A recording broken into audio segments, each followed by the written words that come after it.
매주 월요일 여러분들 반갑게 기다리고 계시는 종근입니다. 이종근 실장입니다. 안녕하십니까, 이종근입니다. 갑자기 이종석이 생각이 나서. 갑자기 이하고 안 하시길래 그 긴 시간, 굉장히 긴 시간 있잖아요. 이게 무슨 방송 사고가 왜 일어났나? 지금. 아니 이종석 할래다가 가만히 있어봐. 헌재 소장인데. 그러면 헌재 소장으로 가면 우리 방송 안 되는데. 이종석은 저는 제가 떠올랐어요. 그 이상한 그 노무현 때 뭐 이상한 그 통일부 운운했던 사람. 예. 그래. 네, 이종근 실장과 함께 이슈 체크하겠습니다. 네. 저기 문경오미자 좀 마시면서 하겠습니다. 네. 지금부터 다뤄야 될 사안이 너무 좀 화나는 사안이라서. 이준석이요. 네. 그 토요일 날 그 부산에서 북 콘서트인지 뭔지 한 거. 진짜 북 콘서트는 개나 소나 다 하는 것 같아요, 요즘. 그렇죠. 북 콘서트가 옛날에는 뭐 청년들과의 대화 그러면서 이게 북 콘서트가 아니고 무슨 정치 토크쇼냐. 예, 북은 아니었고요. 정치 토크쇼를 바보야 문제는 정치야 뭐 이런 식의 제목으로 했다고 합니다. 뭐 경성대에서 했으니까 청년들과의 만남 뭐 이런 뭐 이슈도 있겠죠. 하지만 중요한 건 지금 그 안에서 엄청난 지금 파문이 일고 있다라는 것이고요. 그 파문은 이준석이 불러일으킨 파문입니다. 한마디로 말씀드려서 인종차별 발언을 했다. 정치 혐오 발언을 했다는 것이고요. 우리가 지금 일단 인요한 위원장이 이준석 대표를 만나러 갔습니다. 만나러 갔다는 건 어찌됐든 뭐 품어 안는다 이런 식의 어떤 표현 말고 정치인이 정치인을 만난다는 건 그리고 또 내가 내려와서 직접 만난다는 건 어쨌든 예의를 다한 거 아니겠습니까? 그런데 여기에다 대고 갑작스럽게 미스터 린튼이라고 호칭을 하면서 영어로 말을 하기 시작합니다. 근데 이인요한 위원장이 맨 앞좌석에 있었기 때문에 대놓고 그 사람을 보고 내가 당신에 대해서 뭐 할 얘기가 있다라는 식으로 이제 이야기를 합니다. 뭐 다 필요 없고 당신은 오늘 이 자리에 올 자격을 갖추지 못했다. 지금 제가 하는 말들을 전부 영어로 했습니다. 그리고 자격이 없다. 여기 기꺼이 대화할 의사가 있긴 하지만 그러나 당신이 지금 우리 편에 서지 않는 한 올 자격이 없다. 이런 말을 길게 지금 영어로 했는데 이게 딱 어떤 상황이냐면 인요한 위원장이 지난번에 이태원 일주기 때 가서 이 지금 그 추모식에 참석을 하고 일어났을 때 군중들이 시위대에 참가한 그 개딸들이. 그런 이 개딸들이 한국 여기 왜 왔느냐 하면서 욕을 하지 않았습니까? 그때도 똑같은 상황이에요. 뭐냐면 당신은 한국인이 아니다라는 거거든요. 그렇지. 우리의 일원이 아니다. 즉 기화를 했든 뭐를 했든 파란 눈을 갖고 있고 미국계다. 이 말씀을 왜 드리냐면 제가 YTN에서 이 방송 패널로 저쪽 패널이 제 앞에서 두 번씩이나 그 파란 눈에 미국계 아닙니까? 라는 표현을 했어요. 저 그때 지적을 제대로 못했지만 칼럼으로 나중에 지적을 했지만 그게 헤이트 스피치거든요. 인종 차별이거든요. 헤이트 스피치라는 건 딴 게 아니라 인종이라든지 성별이라든지 직업이라든지 지역이라든지 이런 것으로서 일원으로 받아들이지 않고 차별화하고 그것을 공격하는 것이 바로 정치 혐오 내지는 헤이트 스피치인데 그건 언제 어디서 나오든 간에 심각한 범죄 아닙니까? 범죄 행위입니다. 유엔에 제소를 할 수도 있고요.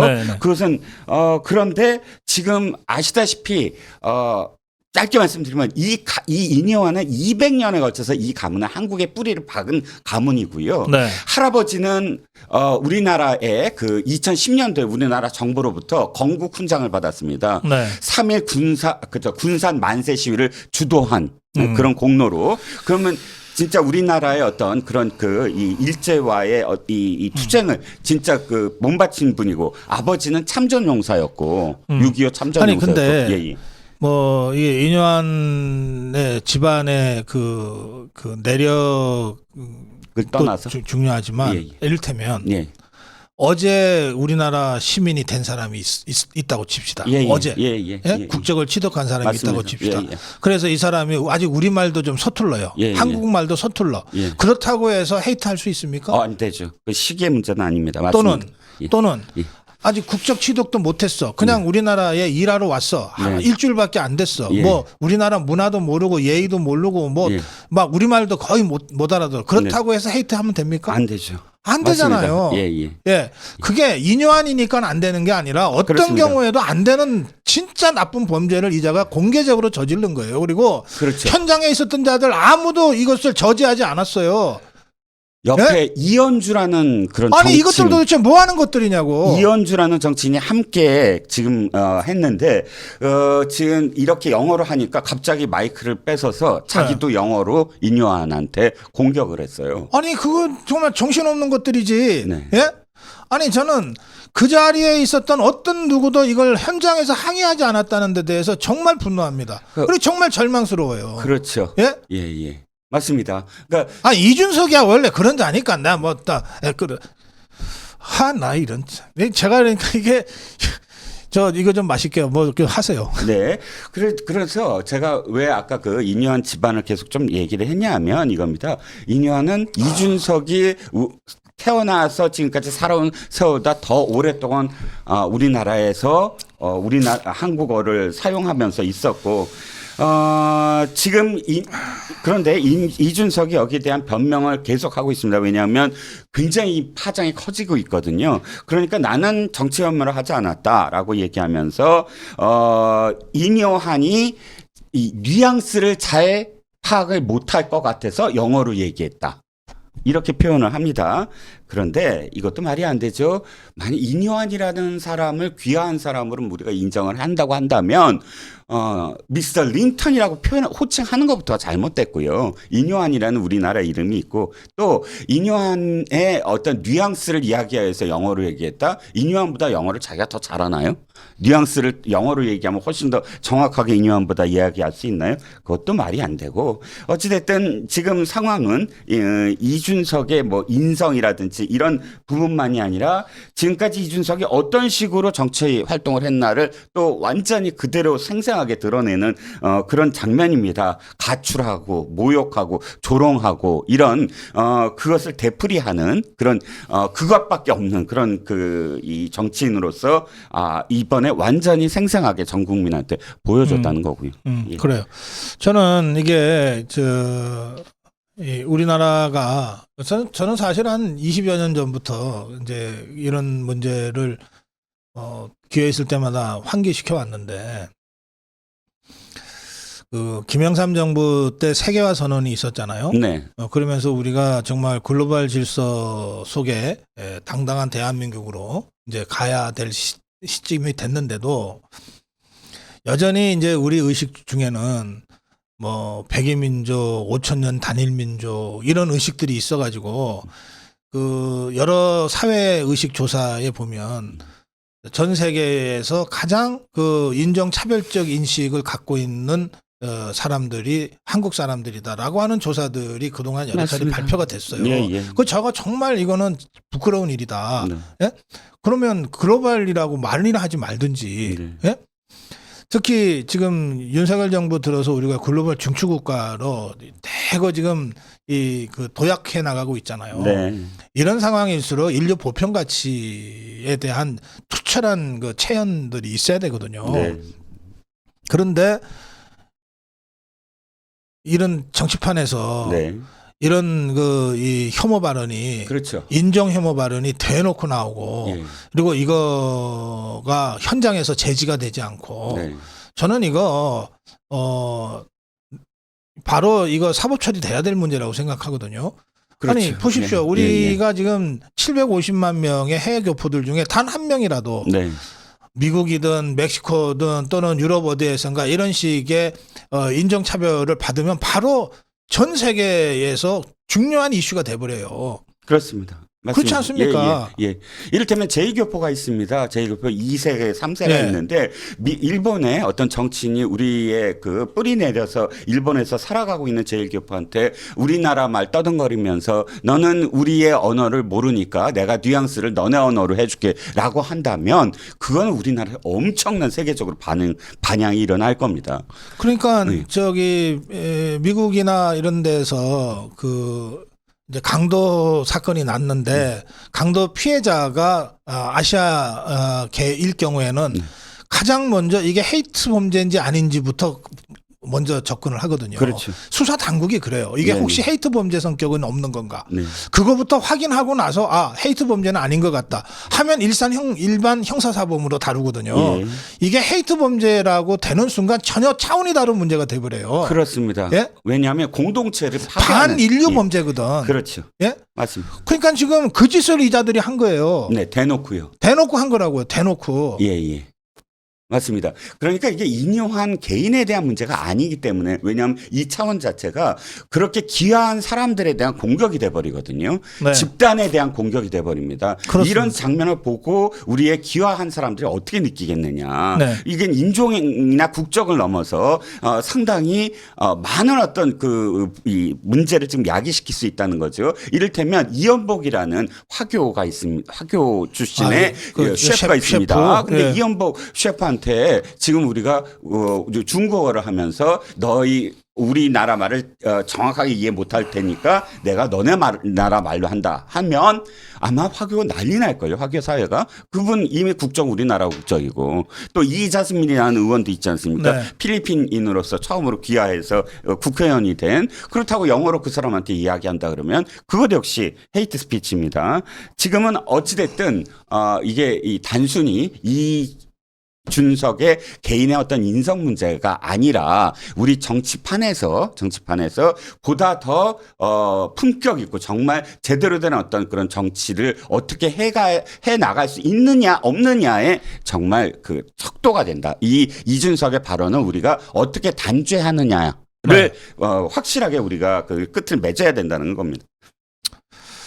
네, 이 문제는 지금 이 댓글창에는 미 상공회의소에서 거론하기 시작했습니다. 이런 댓글도 올라오는데요. 이거 우리 자체적으로 가장 엄격하게 이 문제를 다뤄야 된다고 생각해요. 그래서 그동안 이준석이가 했던 온갖 그 망나니 짓과는 이게 차원이 다른 범죄다 이것이. 네. 이걸 범죄라고 인식하는 게 중요합니다. 그렇습니다. 대놓고 범죄 행위를 한 겁니다. 이준석이하고 이언주가. 그래서 이 두 사람에 대해서는 이런 범죄자를 당원으로 같은 당원으로 갖고 있다는 것 자체가 이게 창피한 짓이에요. 네. 그래서 빨리 윤리위가 열려서 출당 조치해야 된다. 네. 제명 조치해야 된다. 그 말씀을 제가 오늘 고성호 칼럼에서 드린 겁니다. 네. 자, 그건 그렇고 네. 이 유승민이나 이준석이나 뭐 또 이현주까지 좀 끼어들어서 지금 그러고 있는데 이것들이 계속해서 윤석열 대통령을 공격하잖아요. 그렇습니다. 예. 어저께 발언 중에 네. 가장 심각한 게 한 네. 가지가 뭐냐면 우리가 이 인종에 대한 어떤 차별만이 아니라 직역에 대한 지금 공격을 했어요. 너 의사지? 그런데 환자가 여기 없어. 서울에 가. 서울에 환자가 있어. 이 발언도 직역을 통한 어떤 헤이트 스피치라고 할 수가 있고 두 번째는 환자에 대해서 서울에 있으니까 서울 가봐 라고 이야기합니다. 그 환자가 당연히 당과 대통령실을 지금 지칭하는 거겠지요. 네. 대놓고 이준석의 지금 환자로는 두 번째예요. 아픈 사람을 공격하지 않는다라고 안철수를 아프다라고 표현한 것과 그다음에 환자 지금 서울에 환자가 있다라는 것과 즉 이건 정신적인 문제잖아요. 만약 이것도 역시 나중에 상당히 문제가 커질 부분인데 어찌됐든 대통령을 직격해서 환자이니까 네가 대통령한테 가봐야지 왜 나한테 와. 라는 어떤 지금 문제 바로 지금 말씀하셨듯이 끊임없이 대통령을 공격을 해서 무엇인가 자신들의 어떤 정치적인 이득을 얻고자 하는 그런 행위를 하고 있는 거죠. 그 제가 보면 우리가 아까 조사에서도 저 더불어민주당을 지지하는 사람들의 사고방식과 네네. 이준석 유승민 신당이 뜨면은 그거 지지하겠다는 사람들의 사고방식이 거의 유사하다는 걸 제가 로 데이터를 통해서 계속 제가 설명을 해드렸는데 네네.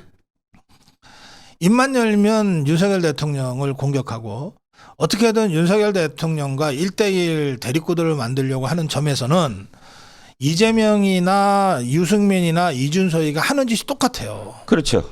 똑같아 이것들이. 예. 아까 로데이터 말씀 정확하게 또 분석해 주셨는데 대통령과 여당의 관계가 문제야라고 부르짖는 것이 지금 민주당 지지자들이잖아요. 지금 끊임없이 그것을 뭐 방송에서도 이야기하고 그게 가장 큰 고리라고 지금 얘기하고 있습니다. 그런데 그것을 똑같이 이야기하는 게 지금 이제 이준석을 지지하는 사람들이 똑같잖아요. 그걸 가장 큰 문제라고 생각을 하고 있다. 그러니까 지금 정봉주 뭐 언급하기도 뭐 별 의미가 없지만 정봉주 TV에서 이런 얘기를 하더라고요. 야, 부산 선거는 이준석 신당과 함께 손을 잡아야 된다. 뭐 초록은 동색이라고 아예 선언한 건지 아니면 정의당 유호정이든 뭐 박원석이든 이준석과 관련돼서 상당히 호의적으로 지금 이야기를 하고 있는 거예요. 네. 예. 하여튼 자, 이거 뭐 이준석 얘기만 하다가 말 수는 없으니까. 네네. 예, 다음 주제로 가겠습니다. 지금 더불어민주당 쪽이 좀 확실히 지금 패닉이 왔어요. 네. 그게 김포시 서울 편입 이슈 있잖아요. 네네네. 그리고 그 하루 이틀 있다가 대통령이 직접 의지를 가지고 공매도 전면 금지. 네네네. 한시적이지만 내년 6월까지 금지시켰거든요. 오늘부터. 이런 조치들이 이게 더불어민주당의 선거 구도 있잖아요. 그자들도 나름 선거 구도를 가지고서 움직였을 텐데 이게 지금 완전히 뿌리부터 흔들린다고 이것들이 느끼는 것 같아요. 흔들렸어요. 그러니까 이게 두 가지 의미가 첫 번째는 제가 진짜 한 2년여 가까이 계속 우리의 전쟁터를 만들어라라고 주장했잖아요. 사실 처음입니다. 처음으로 이슈를 던져서 우리 전쟁터를 만들고 그들이 지금 이쪽 전쟁터로 지금 들어와서 싸움이 전개가 되는 거예요. 메가시티 문제와 그다음에 공매도 문제입니다. 사실 이게 그 안을 들여다보면 이 두 가지 문제에 대해서 민주당이 지금 국민의힘이 발표한 이슈와 유사한 입장을 취한 적이 많아요. 이를테면 공매도와 관련해서는 보수 쪽이 그거 참 이게 글로벌 스탠다드에 문제가 있다. 금지할 수는 없고 좀 신중해야 된다. 신중하고 어떻게든 좀 이렇게 보완을 해야 된다라는 입장이고 이 민주당이 도리어 개미들의 어떤 환심을 사기 위해서 이거 빨리 어떻게 해요? 빨리 어떻게 문제를 바꿔요?라는 입장이었는데 이것을 6개월 한시를 이쪽에서 터뜨리다 보니까 저쪽이 지금 할 말이 없어지는 거예요. 자기의 입장을 바꿔야 되거든요. 메가시티 문제도 마찬가지입니다. 제가 찾아보니까 2010년도에 박원순 시장 시절에 박원순 시장 서울시 산하의 서울연구원에서 이미 그러니까 서울 경기가 합쳐져야 사실은 더 경쟁력이 있습니다라는 그런 논문이 있어요. 이를테면 이런 문제들은 사실 연구에 뭐가 무조건 옳고 뭐가 무조건 그르고 선악의 문제가 아니거든요. 정책이라는 측면은 그렇다면 들어와서 이게 옳다 그르다라고 이거를 공론화시킨 순간 민주당은 사실상 모든 주도권을 빼앗기게 되는 거죠. 오늘부터 공매도가 내년 6월 말까지 중단되니까 이게 지금 우리 증시에 직접적 영향을 줄 거예요. 지금 제가 속보로 계속 나오고 있는데요. 일단 2차 전지를 비롯해서 이게 문제가 됐던 2차 전지가 완전히 폭락을 했거든요. 몇몇이 무차입 공매도를 했기 때문에 불법 공매도를 했기 때문에. 근데 계속 작전이었을 가능성이 있죠. 왜냐하면 무차입이기 때문에. 그건 불법 맞습니다. 근데 지금 속보로 계속 증시 현황이 나오고 있어요. 왜냐하면 공매도 금지에 대한 저기가 나왔기 때문에 계속 오르고 있습니다. 그러겠죠. 현재까지는 증시가 출렁출렁거리면서 지금 오르고 있어요. 그러니까 뭔가 이런 실효성 있는 조치들이 힘있게 추진이 돼야 되거든요. 그렇죠. 그래요. 그래서 지금 이 이슈를 터뜨린 건 우리 쪽이 잘한 것 같아요. 그렇습니다. 근데 이거 잘 관리를 해야 될 텐데. 제일 걱정인 게 사실 메가시티 문제였거든요. 저는 이게 김포가 편입된다 해서 끝났으면 이거 큰일 날 뻔했어요. 그러니까 사실 이게 포괄적인 문제가 돼야 되거든요. 메가시티가 그래서 나온 거예요. 바로 이틀 후에 대통령실에서 발표를 했어요. 지방시대위원회에서 이 7개 광역권으로 묶을 거다. 즉 서울이 경기에 경기가 서울에 편입되고 무슨 일부 위성도시가 편입될 문제가 아니고 같이 지역적으로 메가시티라는 건 전 세계적인 트렌드이기 때문에 네. 전체적으로 그렇게 묶어서 그것을 이 차별화돼서 지원을 한다라는 그 플랜을 발표를 했거든요. 네. 바로 이렇게 계속 무엇인가 하나의 어떤 이슈를 갖고 보완을 하거나 큰 그림에 대해서 뒷받침을 해야지만 전국적인 이슈가 될 수가 있는 것이거든요. 예. 그래요. 자.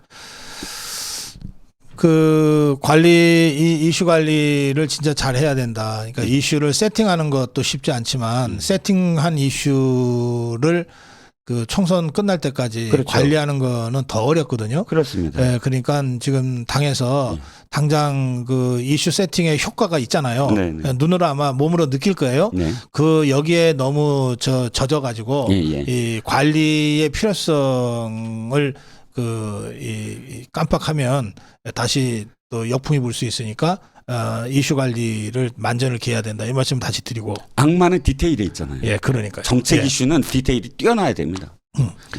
그다음에 이제 제가 최근 들어서 우리 국민의힘에서 또 한 가지 잘한 것 중에 하나가 네. 제가 여러 차례 말씀드렸습니다만 그 부정선거 관련해서 특위 구성한 거예요. 네네. 이게 지난번에 우리 국정원에서 그 선관위를 보안 점검을 했는데 네. 너무 위험하다. 네네. 어떻게 이렇게 취약하게 이렇게 지금 진단이 나온 거 아닙니까? 비밀번호 12345. 아, 그러니까. 예, 예. 그래놓고 이것들이 국정원 보안 점검을 그동안 계속 막았다는 거 아니에요. 예, 그러니까 이대로 놔서는 진짜 안 되겠다 싶어서 당 차원에서 지금 삼선 김상훈 위원장 하에 그 각 유관 상임위 간사들이 전부 위원이 됐어요. 예, 예. 이게 상당히 강팀을 짠 거거든요. 그렇죠. 이렇게 해서 부정선거 그게 사전 투표나 전자개표는 선거법을 바꿔야 되는데 이 내년 4월 총선 전에 선거법을 바꾸기는 어려우니까 네네. 아마 현실적으로 어렵지 않겠어요? 네네, 그렇죠. 그러나 선거법 바꾸지 않고서도 얼마든지 이 문제를 좌파들이 다시 부정선거를 꿈꾸지도 못하게 만들 수 있는 여러 가지 방법들이 있잖아요. 그렇습니다. 이걸 당 차원에서 공식적으로 드라이버 걸기 시작했다. 이거 굉장히 중요한 조치 같아요. 아, 그렇습니다. 네. 선관위와 관련돼서 이렇게 허술하게 관리가 이루어지고 있다 하는 것이 가장 힘든 게 총선이거든요. 왜냐하면 신뢰도가 떨어졌잖아요. 신뢰도가 떨어진 상태에서 사전선거에 대한 믿음이 없다. 라고 한다면 우리는 사전선거에 못 나갈 거예요. 보수 쪽에서는. 그런데 실질적으로 하루밖에 없잖아요. 하루에 모든 것이 다 집중되려면 이 저쪽과 굉장히 불리한 지금 이 모양새거든요. 저쪽은 사흘 정도의 어떤 이 사전투표 포함해서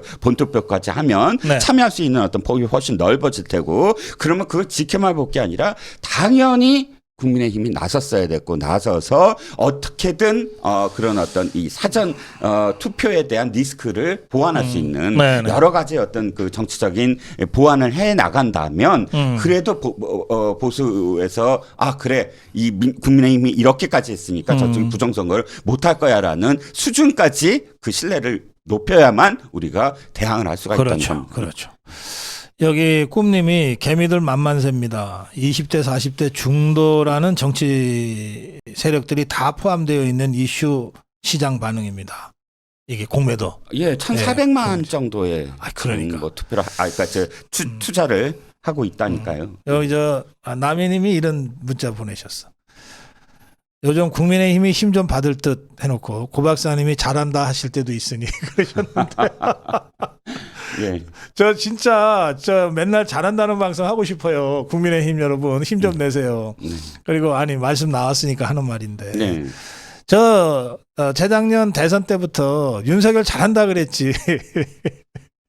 그리고 잘하는 윤석열 발목 좀 잡지 마라 그랬지.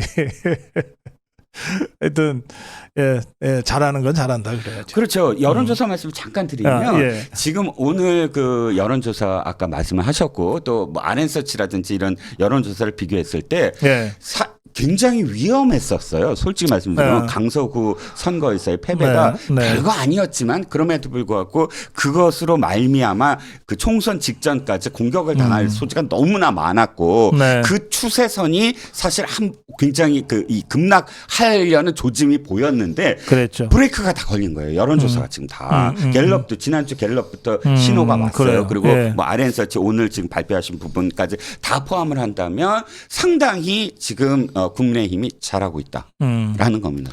예, 대통령이 잘하고 있다. 대통령 한 가지가 대통령이 직접 그 추도식에 예.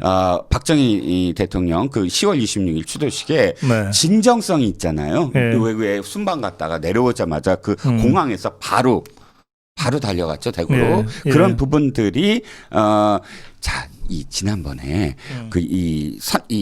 추락을 했을 때 TK가 많이 떨어졌어요. TK가. 예. 근데 네. TK 이번에 이제 어느 정도 이렇게 오르거나 혹은 상당히 아까 그 급 추락을 막은 가장 큰 이유가 여러 가지가 있겠지만 어쨌든 TK가 다시 돌아섰다. 뭐 이런 부분도 그래요. 있다고 합니다. 예. 순방 갔다 돌아와서 바로 간 거는 박정희 대통령 추모식. 네, 11일. 예, 그 말씀하신 거죠. 예. 아까 대구라고 그러셔가지고. 예. 국립현충원. 예, 그래요.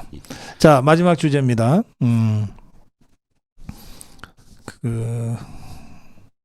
간첩들이 지금 다 풀려나고 있어요.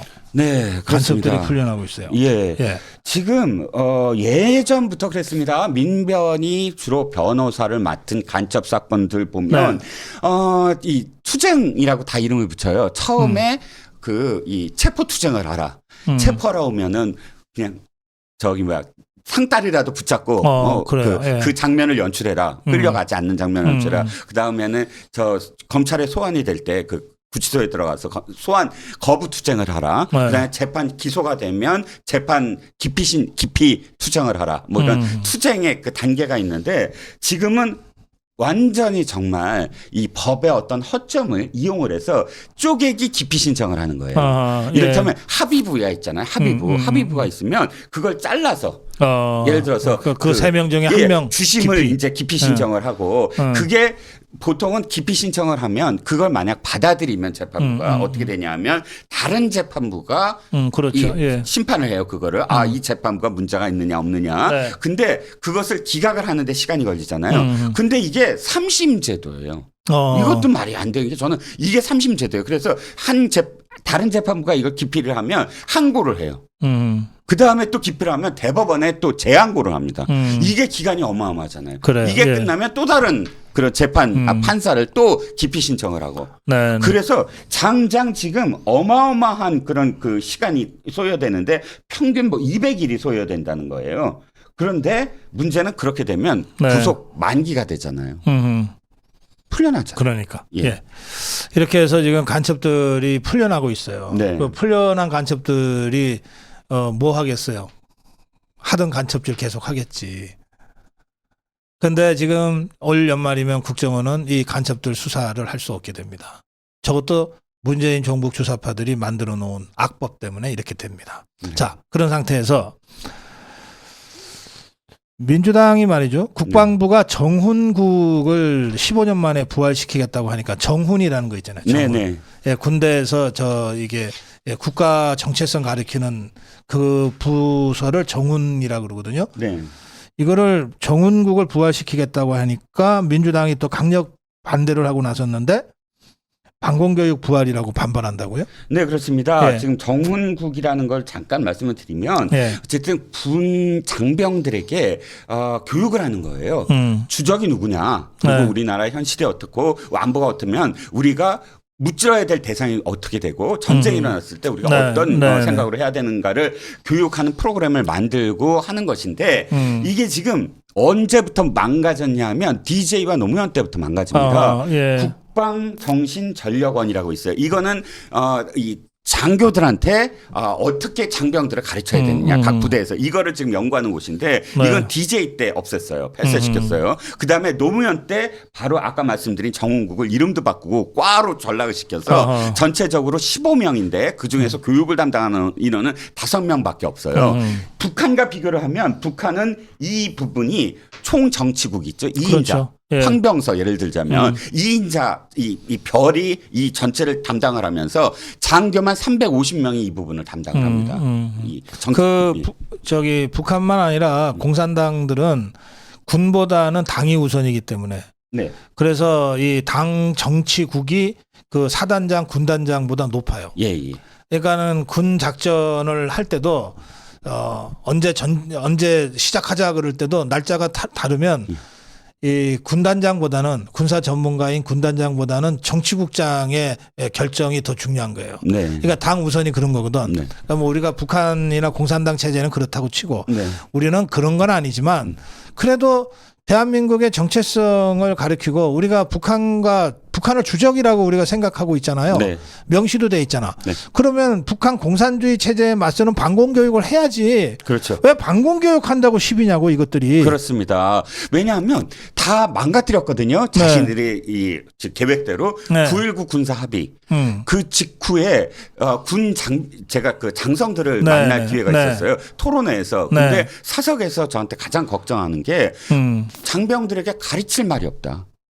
어떻게 가르치느냐. 교과서에도 교재에도 다 주적 개념 다 바꿔버리고 하니까 그게 완전히 무너지고 있다라고 그때 표현했거든요. 그걸 바로 세운 거거든요. 이번에 정국이라고 해서 지금의 과로 만든 것들을 국이라고 바꾸고 거기에 대령. 그러니까 지금 아까 말씀드린 과 있지 않습니까? 정운을 담당하는 과가 누가 맡고 있냐면 4급 행정직 일반인이 맡고 있어요. 하하, 이런. 참, 네. 예, 군인도 아니고요. 그 이제 다시 정원국을 부활시키고 좀 대폭 강화를 해야 되겠어요. 그렇죠. 예, 당연히. 그래서 지금은 국으로 격상시키고 담당자도 현역 대령이 담당을 하게 하고 하겠다는 겁니다. 아무리 첨단 무기 시대이긴 하지만 그래도 그 첨단 무기를 사용하는 건 군이잖아요. 네.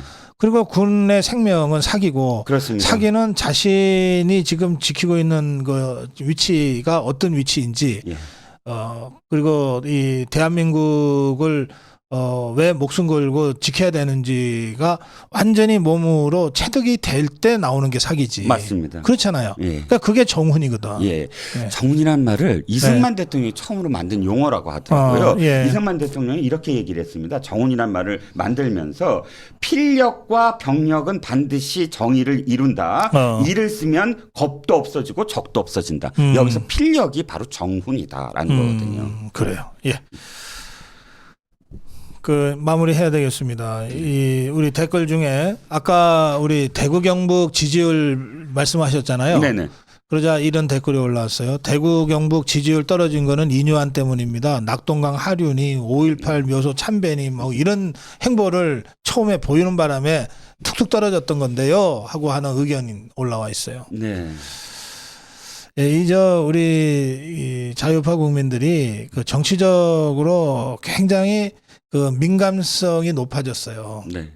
종북 주사파들하고 한 5년 넘게 목숨 걸고 싸우다 보니까 그렇게 됐어요. 그래서 지금 우리 자유파 국민들의 이 아주 그 높은 정치 의식과 그 센시티빌리티 있잖아요.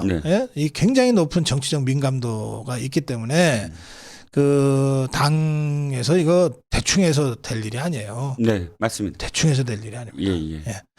자, 하여튼 좀 더 새롭게 각성하는 그런 어떤 계기들이 됐으면 좋겠습니다. 마무리 한 말씀 듣겠습니다. 민주당의 일부에서 뭐 조국 같은 자를 포함을 해서 뭐 이렇게 얘기합니다.